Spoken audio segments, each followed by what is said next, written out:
Мұнайлы ауданы тұрғындарының назарына Нұрдент атты стоматологиямыздың ашылғанын хабарлаймыз. Бұл жерде өте білікті мамандар Ташкент қаласынан келіп жұмыс істеуде.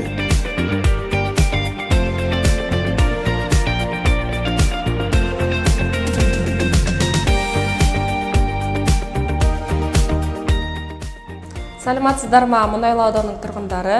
Менің есімім Дидар болады. Тіс емханасының саласымен айналысып жүргеніне 5 жыл болды.